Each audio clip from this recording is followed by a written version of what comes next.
ನಾನು ಸ್ವಾಗತ ಮಾಡ್ತೀನಿ. ರಾಮ ಮಂದಿರ ನನ್ನ ಸ್ಥಾಪನೆ ಆಗಿರುವಂಥದ್ದು. ಆದರೆ ರಾಮ ಅನ್ನೋ ದೇವರು ಎಲ್ಲರಿಗೂ ಭಾರತದ ಎಲ್ಲ ಹಿಂದೂಗಳಿಗೆ ಮತ್ತು ಎಲ್ಲ ಜನಗಳು ಸೇರುವಂಥವ್ರು. ಈವನ್ ಮುಸಲ್ಮಾನರು ಸಹ ಗೌರವಿಸ್ತಾರೆ ರಾಮನ್ನ, ಕ್ರಿಶ್ಚಿಯನ್ರು ಗೌರವಿಸ್ತಾರೆ. ನಾವು ಅಷ್ಟೇ, ನಾವು ಎಲ್ಲ ಧರ್ಮಗಳನ್ನ ಗೌರವಿಸ್ತೀವಿ. ನಾವು ಕ್ರಿಶ್ಚಿಯನ್ ಧರ್ಮವನ್ನು ಗೌರವಿಸ್ತೀವಿ, ಮತ್ತು ಎಲ್ಲ ಬುದ್ಧಿಸಮ್ನು ಗೌರವಿಸ್ತೀವಿ, ಮುಸಲ್ಮಾನರನ್ನು ಗೌರವಿಸ್ತೀವಿ. ಯಾಕಂತಂದ್ರೆ ಇದು ಜಾತ್ಯತೀತ ರಾಷ್ಟ್ರ ಆಯ್ತಾ. ಇಲ್ಲಿ ಜಾತ್ಯತೀತ ಮತ್ತು ಧರ್ಮಾತೀತ ರಾಷ್ಟ್ರ. ಇದು ನಮ್ಮ ಸಂವಿಧಾನನೇ ಹೇಳ್ತದೆ, ಇದು ಜಾತ್ಯತೀತ ರಾಷ್ಟ್ರ ಅಂತ ಹೇಳ್ಬಿಟ್ಟು.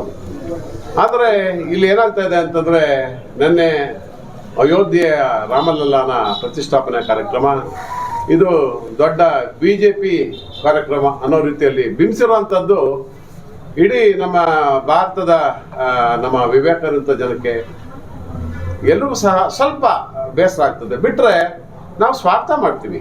ಏನೋ ರಾಮನ ದೇವಸ್ಥಾನ ಆಗಬಾರ್ದು ಅಂತೇನೂ ಇಲ್ಲ. ನಿನ್ನೆ ನಮ್ಮ ಸಿದ್ದರಾಮಯ್ಯನವರು ಮುಖ್ಯಮಂತ್ರಿಗಳು ಸಹ ಹೇಳಿದ್ದಾರೆ, ನಾನು ನಮ್ಮೂರಲ್ಲಿ ರಾಮನ ದೇವಸ್ಥಾನ ಕಟ್ಟಿದ್ದೀನಿ, ನಾನು ರಾಮನ ಭಕ್ತನೆ ಅಂತ ಸಿದ್ದರಾಮಯ್ಯನವರು ಹೇಳಿದ್ದಾರೆ. ಹಾಗೆಯೇ ನಾವು ಅಷ್ಟೇ.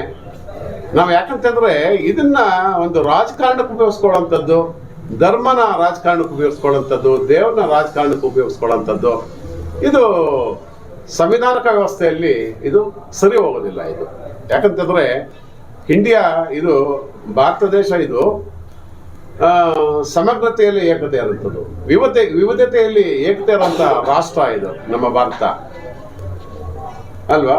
ಯೂನಿಟಿ ಇನ್ ಡೈವರ್ಸಿಟಿ ಇರುವಂತ ರಾಷ್ಟ್ರ. ಫೇಸ್ಬುಕ್ ಅಲ್ಲಿ ಕೆಲವೊಂದು ಕಮೆಂಟ್ಸ್ ಮಾಡಿದ್ದೀರಾ ಸರ್, ಪ್ರಾಣ ಪ್ರತಿಷ್ಠಾಪನೆ ಮಾಡ್ತಾರೋ ಎಲ್ಲ ವೈದ್ಯರುಗಳಿಗೆ ಧನ್ಯವಾದ ಹೌದಲ್ವಾ. ಯಾಕಂತಂದ್ರೆ ನಾನು ಹೇಳೋದು ಅದು ವ್ಯಂಗ್ಯ ಅಲ್ಲ, ವಾಸ್ತವ ಅದು ಅಂತ ನಾನು ಹೇಳೋದು. ದಯವಿಟ್ಟು ಪತ್ರಕರ್ತರು ಮಿಸ್ಟೇಕ್ ಮಾಡ್ಕೋಬಾರ್ದು. ತುಂಬಾ ಜನ ಮಿಸ್ಟೇಕ್ ಮಾಡ್ಕೊಂಡು ಹೇಳ್ತಾರೆ. ಯಾಕಂತಂದ್ರೆ ನಾವು ವಾಸ್ತವವಾದ ನೆಲಗಟ್ಟಿನಲ್ಲಿ ಮಾತಾಡೋಂಥದ್ದು ಕಾಂಗ್ರೆಸ್ನವರು ಆಯ್ತಾ. ನಾವು ಭ್ರಮೆಯಲ್ಲಿ ನಾವು ಮಾತಾಡೋದಿಲ್ಲ. ನಿಮ್ಮ ಭಾವನೆ ಜನರ ಭಾವನೆ ಒಂದೇ ರೀತಿ ಇದೆ ಅಂತ ನೀವು ಭಾವಿಸಿದ್ರಾ? ಅಲ್ಲ, ಆಮೇಲೆ ಜನಗಳ ಭಾವನೆ ಅದು ವೈವಿಧ್ಯತೆ ಹಾಕಿರಬಾರ್ದು. ಭಾವನೆಗಳು ಒಬ್ಬೊಬ್ಬರು ಒಂಥರ ಇರ್ತದಪ್ಪ.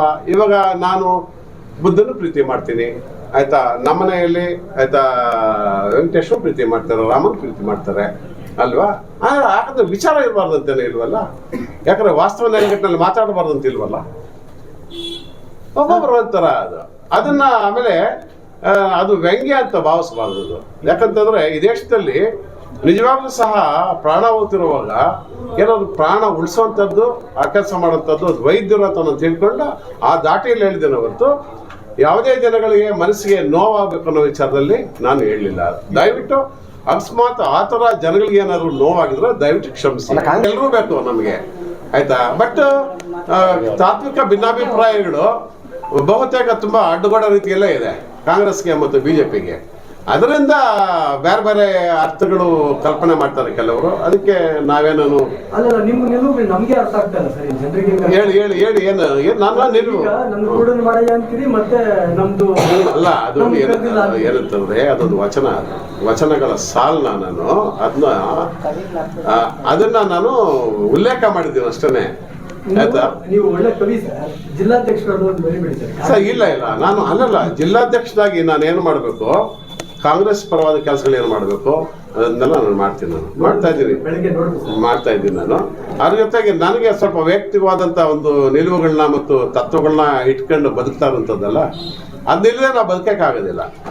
ನಾವು ಸರಿಯಾದ ತತ್ವಗಳ ನಿಲುವುಗಳನ್ನ ನಾವು ಇಟ್ಕೊಳ್ಳಿಲ್ಲ ಅಂತಂದರೆ ನಮ್ಮ ವ್ಯಕ್ತಿತ್ವಕ್ಕೆ ಸ್ವಲ್ಪ ಅಪಚಾರ ಅಂತ ನಾನು ಭಾವಿಸ್ಕೊಂಡಿರೋ ಕಾರಣಕ್ಕೆ ನನ್ನ ವಿಚಾರಗಳನ್ನ ಆಗ ಫೇಸ್ಬುಕ್ಕಲ್ಲಿ ನಾನು ಪ್ರಕಟಣೆ ಮಾಡ್ತೀನಿ. ಮುಂಬರುವ ಚುನಾವಣೆ ಮೇಲೆ ಏನು ಪರಿಣಾಮ ರೀತಿ ವರ್ತನೆ ಮಾಡ್ತಾ ಇದೆ ಕಾಂಗ್ರೆಸ್ ಅಂತ. ಒಂದು ಕಡೆ ಸಿದ್ದರಾಮಯ್ಯ ನೆನ್ನೆ ಜೈ ಶ್ರೀರಾಮ್ ಅಂತ ಘೋಷಣೆಗೆ ಹೋಗಿದ್ದಾರೆ.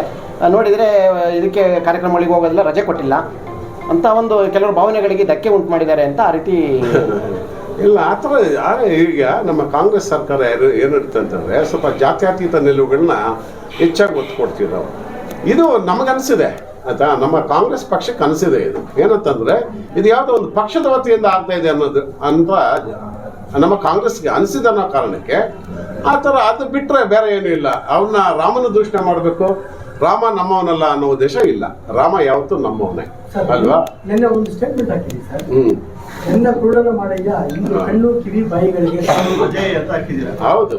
ಅಲ್ಲ ಇವಾಗ ನಾನೇನಂತಂದ್ರೆ ಅಲ್ಲ ಅದು ನಾನೇನಂತಂದ್ರೆ ನನ್ನ ವೈಯಕ್ತಿಕವಾದಂಥ ಕೆಲವು ನಿಲುವುಗಳು ಮತ್ತು ತತ್ವಗಳನ್ನ ನಾನು ಇಟ್ಕೊಂಡಿದ್ದೀನಿ ನಾನು, ಆಯ್ತಾ. ನನ್ನ ನಿಲುವುಗಳು ಬೇರೆಯವ್ರದ್ದು ಆಗ್ಬೇಕಂತನೂ ಇಲ್ಲ.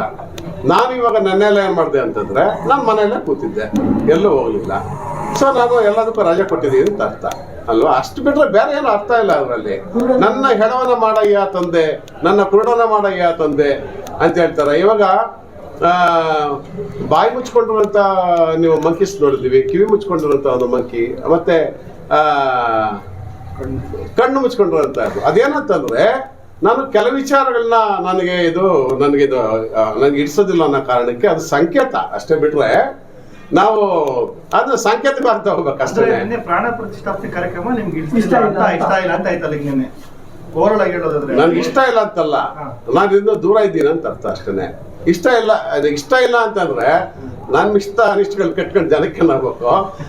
ನಾವು ಸ್ವಲ್ಪ ದೂರ ಇರ್ತೀವಿ ಅಷ್ಟೇ, ಬಿಟ್ರೆ ನಾವೆಲ್ಲ ದೂರನೇ ಇರ್ತೀವಿ. ಕೆಲವರೆಲ್ಲ ನಾವು ಕಾಂಗ್ರೆಸ್ನವ್ರು, ಬಹುತೇಕ ಕಾಂಗ್ರೆಸ್ನವರು ದೂರ ಇದ್ದೀವಿ, ಅದು ಹೇಳಿಯೇ ದೂರ ಇದ್ದೀವಿ ಅಲ್ವಾ. ಅಷ್ಟೇ ಬಿಟ್ರೆ ಇದರಲ್ಲಿ ಬೇರೆ ಅರ್ಥಗಳನ್ನ ಕಲ್ಪನೆ ಮಾಡ್ಕೊಳ್ಳೋದು ಏನು ಅನಾವಶ್ಯಕ ಅಂತ ಮತ್ತೆ ನನ್ಗೆ. ನೀವೇ ದೂರ ಬಿಜೆಪಿ ಏನು ಬಿಜೆಪಿ ಅಲ್ಲ, ಅವರಿಂದಾನೇ ದೂರ ಇರುವಂಥದ್ದು. ಯಾಕಂದ್ರೆ ಆಸ್ ಇಫ್ ನಾವೇ ಮಾಡ್ತಾ ಇದ್ದೀವಿ ಅಂತ ಹೇಳ್ಬಿಟ್ಟು ಹೇಳ್ತಾರಲ್ಲ, ಅದಕ್ಕೆ ಅಡಪಾಯ ಕೊಟ್ಟಿದ್ದು ನಮ್ಮ ರಾಜೀವ್ ಗಾಂಧಿ ಅವರು ಅಲ್ವಾ.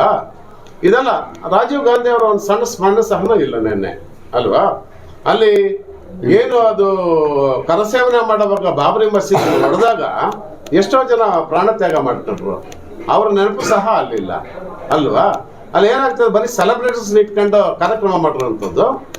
ಇದು ಏನು ಮೆಸೇಜ್ ಹೋಗ್ತದೆ ಜನಗಳಿಗೆ ಅಲ್ವಾ? ಕಾಂಗ್ರೆಸ್